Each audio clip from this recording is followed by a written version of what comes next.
नमस्कार दोस्तों, मैं राधिका और आप देख रहे हैं भक्ति की शक्ति। आज मैं आपको सुनाने जा रही हूँ माता वैष्णो देवी की अद्भुत कथा। वो कथा जिसे सुनकर आपके रोंगटे खड़े हो जाएंगे, आपकी भक्ति और श्रद्धा कई गुना बढ़ जाएगी। इसलिए वीडियो को अंत तक जरूर देखें और अगर आपको हमारी मेहनत पसंद आए तो लाइक, शेयर और चैनल को सब्सक्राइब करना न भूलें। तो भक्तों, जय माता दी। चलिए शुरू करते हैं माता वैष्णो देवी की दिव्य और रहस्यमयी कहानी। बहुत समय पहले, जब धरती पर अधर्म बढ़ने लगा था, जब पापियों का अत्याचार बढ़ता जा रहा था, तब भगवान विष्णु की कृपा से 3 महाशक्तियों महालक्ष्मी, महासरस्वती और महाकाली ने एक दिव्य कन्या के रूप में जन्म लिया। इस कन्या का नाम रखा गया त्रिकुटा। त्रिकुटा बचपन से ही साधना और भक्ति में लीन रहने लगी। वे समुद्र के किनारे बैठकर भगवान विष्णु की आराधना किया करती थी और संकल्प लिया कि वे इस धरती पर धर्म की स्थापना करेंगी। उनकी तपस्या से प्रसन्न होकर भगवान विष्णु ने उन्हें दर्शन दिए और कहा, हे देवी, कलयुग में तुम्हारा नाम अमर होगा।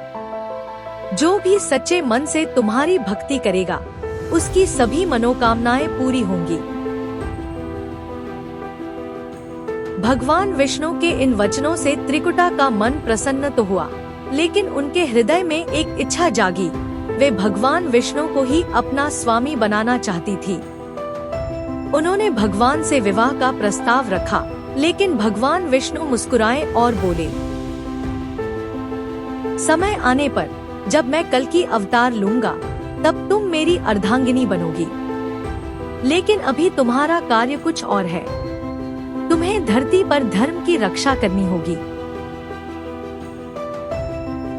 यह सुनकर त्रिकुटा माता ने संकल्प लिया कि वे आजीवन ब्रह्मचारिणी बनेंगी और हिमालय की ओर प्रस्थान करेंगी। अब यहीं से शुरू होती है माता वैष्णो देवी की रहस्यमयी यात्रा। जब माता त्रिकुटा हिमालय पहुंची, तो उन्होंने त्रिकूट पर्वत पर कठोर तपस्या शुरू कर दी। अब वे वैष्णवी देवी के नाम से जानी जाने लगी। माता की प्रसिद्धि चारों दिशाओं में फैलने लगी और लोग दूर दूर से उनके दर्शन के लिए आने लगे। लेकिन भक्तों, जहाँ भक्ति होती है, वहाँ परीक्षा भी होती है। इसी दौरान एक शक्तिशाली तांत्रिक भैरवनाथ माता की सिद्धियों के बारे में जानकर उनकी परीक्षा लेने आ पहुंचा। वह माता के दिव्य रूप से मोहित हो गया और उन्हें अपनी शक्ति से वश में करना चाहता था। भैरवनाथ माता के सामने गया और बोला, हे देवी, तुम्हारी शक्ति अद्भुत है। मैं तुम्हें अपनी पत्नी बनाना चाहता हूँ। तुम्हें मेरे साथ रहना चाहिए। माता मुस्कुराई और विनम्रता से समझाने लगी, भैरवनाथ, मैं केवल भक्ति और धर्म की सेवा के लिए इस धरती पर आई हूँ। यह मोहमाया मेरे लिए नहीं है। तुम अपने मार्ग पर लौट जाओ। लेकिन भैरवनाथ नहीं माना। वह माता का पीछा करने लगा। माता ने उसे बहुत समझाया, लेकिन जब वह जिद पर अड़ गया, तो माता ने अपनी आकाशवाणी से उसे चेतावनी दी, भैरवनाथ, यदि तू नहीं रुका तो तेरा अंत निश्चित है। लेकिन अहंकारी भैरवनाथ को माता की शक्ति का अंदाजा नहीं था। वह उनके पीछे पीछे दौड़ पड़ा। जब भैरवनाथ माता के पीछे पीछे दौड़ रहा था, तब माता ने अपनी शक्ति से अद्भुत लीलाएं रची। माता ने रास्ते में बंगंगा नदी प्रवाहित की, जहां उन्होंने अपनी प्यास बुझाई और अपने शरीर को ठंडक दी। कहते हैं, आज भी जो भक्त इस पवित्र जल से स्नान करता है, उसकी सारी थकान मिट जाती है। लेकिन भैरवनाथ रुका नहीं।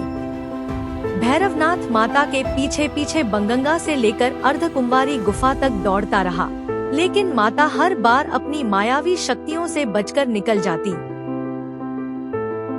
भैरवनाथ, एक शक्तिशाली तांत्रिक, माता वैष्णो देवी के पीछे पीछे पहाड़ों, जंगलों और गुफाओं से होते हुए उनका पीछा कर रहा है।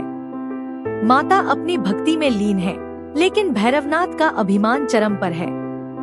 माता ने कई बार उसे चेताया, पर वह अपने पागलपन में आगे बढ़ता जा रहा है। अब दोनों का आमना सामना होने वाला है।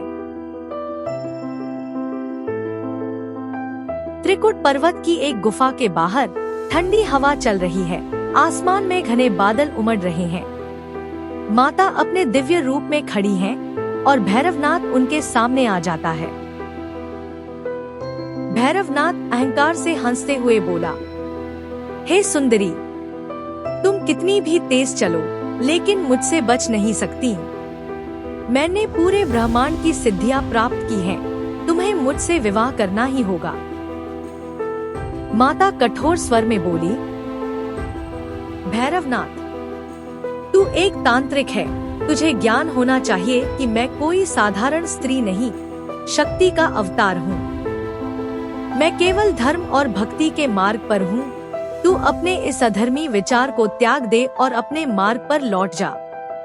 भैरवनाथ हंसते हुए बोला, अरे देवी, मैं कोई मूर्ख नहीं हूँ। मैं जानता हूँ कि तुम में अपार शक्ति है, लेकिन तुम एक नारी हो और नारी का स्थान पुरुष के साथ होना चाहिए। तुम मेरा प्रेम स्वीकार क्यों नहीं करती? माता बोली, भैरवनाथ, यह प्रेम नहीं, तेरा अहंकार बोल रहा है। जो सच्चा प्रेम करता है वह अपनी इच्छाएं नहीं, बल्कि प्रेम की स्वतंत्रता को समझता है। मैं सन्यासिनी हूँ, मोक्ष के मार्ग पर हूँ। मुझे तेरा यह प्रस्ताव स्वीकार नहीं। भैरवनाथ बोला, मैं तुझे स्वीकार करने के लिए बाध्य कर दूंगा। कोई भी शक्ति मुझे रोक नहीं सकती। माता अब उग्र स्वर में चेतावनी देते हुए बोली, भैरवनाथ, मैं तुझे आखिरी बार सचेत कर रही हूँ। यदि तूने अपने कदम पीछे नहीं खींचे तो तुझे अपने इस अहंकार का परिणाम भुगतना पड़ेगा। भैरवनाथ बोला, अच्छा, तो देखता हूँ कि तू मुझसे कैसे बचती है। भैरवनाथ आगे बढ़ता है, लेकिन माता तुरंत अपनी योग शक्ति से अदृश्य हो जाती हैं और अर्धकुंवारी गुफा में प्रवेश कर जाती हैं। भैरवनाथ बहुत खोजता है, लेकिन माता को ढूंढ नहीं पाता। माता 9 महीने तक वहाँ तपस्या करती है। माता आगे बढ़ी और एक गुफा में 9 महीने तक तपस्या करने लगी। इस गुफा को आज हम अर्धकुंवारी गुफा के नाम से जानते हैं। लेकिन जब भैरवनाथ वहाँ भी आ पहुँचा, तब माता ने एक गुप्त मार्ग से गुफा को छोड़ दिया। त्रिकुट पर्वत की ऊंचाई पर घना अंधेरा छा चुका है, बिजली कड़क रही है और हवा बहुत तेज चल रही है। भैरवनाथ अपने पूर्ण तांत्रिक बल के साथ माता के सामने फिर से आ खड़ा होता है।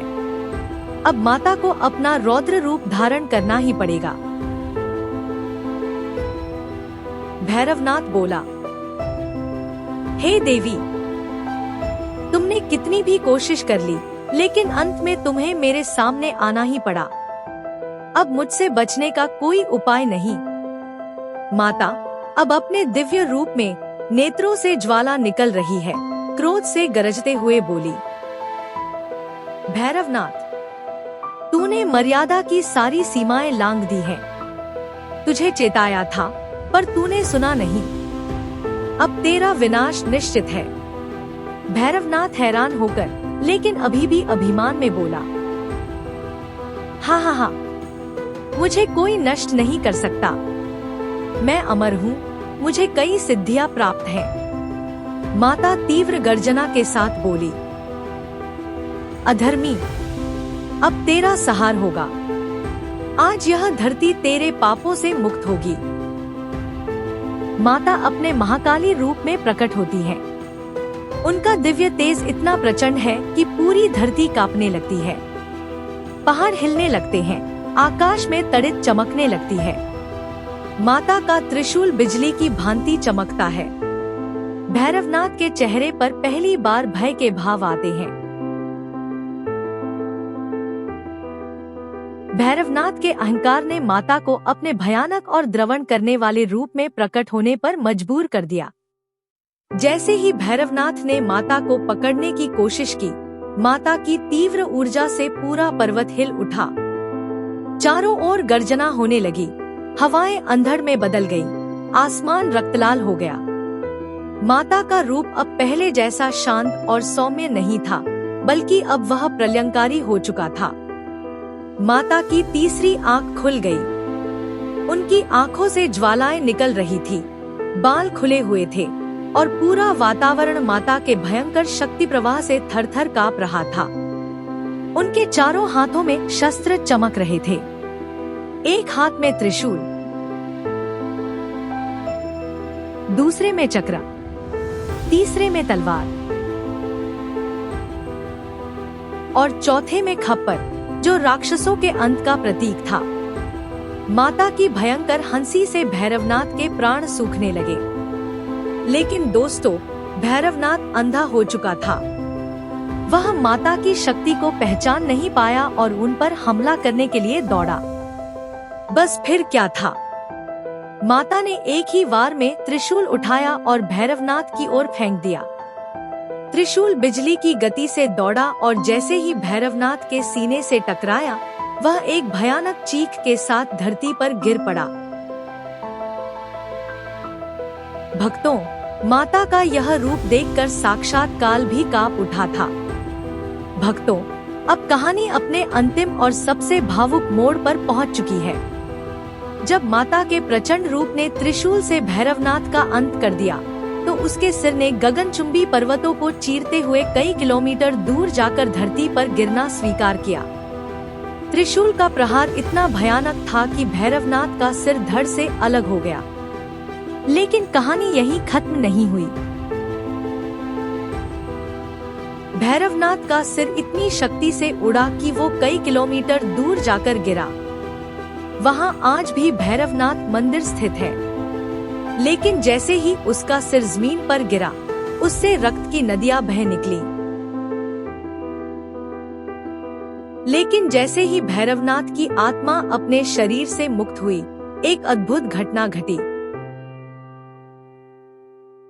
जिस भैरवनाथ के सिर पर खून सवार था, जो माता को हर कीमत पर बंदी बनाना चाहता था, अब वही भैरवनाथ अपनी अहंकार से मुक्त आत्मा के रूप में माता के चरणों में गिर पड़ा।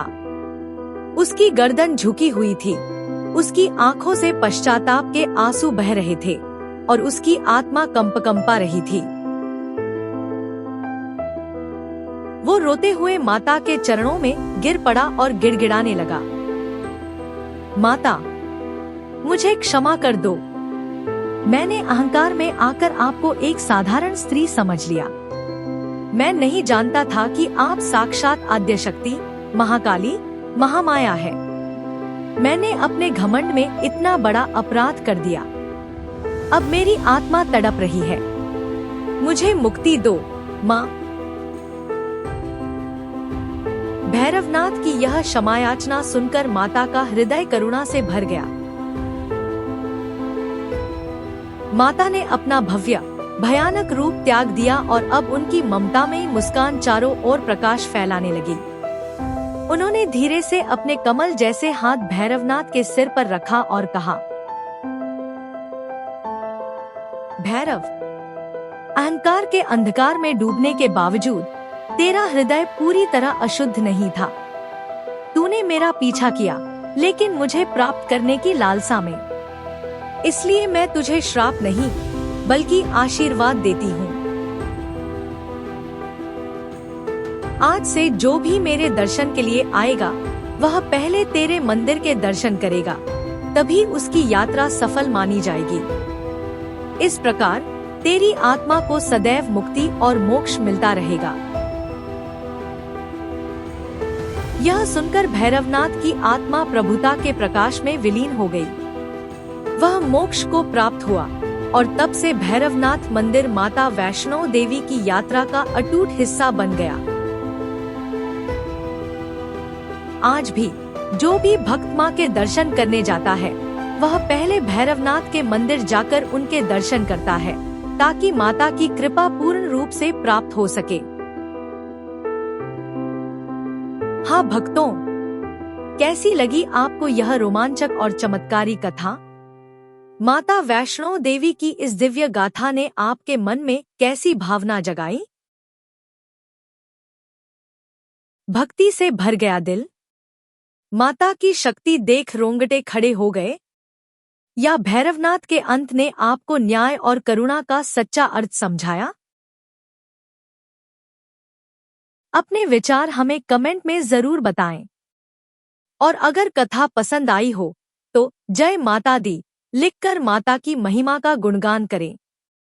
वीडियो को लाइक करें, शेयर करें और भक्ति की शक्ति चैनल को सब्सक्राइब करें ताकि आप और भी अद्भुत धार्मिक कथाएं सुन सकें। जय माता दी।